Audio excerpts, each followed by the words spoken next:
Now I'd like to talk about the topic of tax inclusive. Go to sales invoice.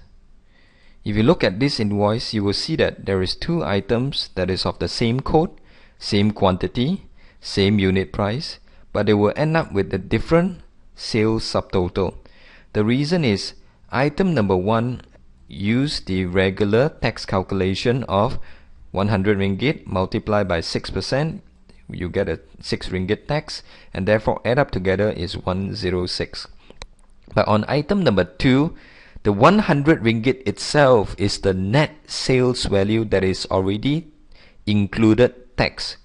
Therefore, system will need to auto reverse do a calculation when you do a tick to get a lower sales value to get a tax amount.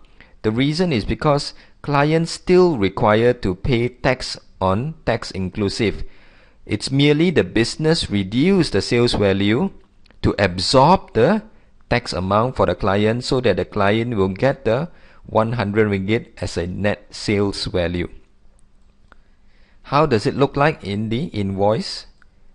If you look at this invoice, you will be able to clearly see the reduced sales value. Now, why isn't the reduced sales value included in the unit price? That is because if you do lower your unit price and the client come back again and request for on a second round, request for a tax inclusive from a lower sales value, then you will be perpetually lowering and lowering your sales price. Obviously, that is not a situation most business want. So that is the topic of tax inclusive. I would like to highlight another issue of the cents. Now let's look at this third item. This is an item 5 ringgit, 5 quantity for 5 ringgit and 50 cents. What is the tax amount? Clearly, it is not that simple. That is because in GST tax 6%, you will end up with a lot of roundings issues.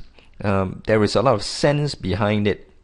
Now, because this is a tax invoice, you are not required to round up both at the item level as well as the subtotal level.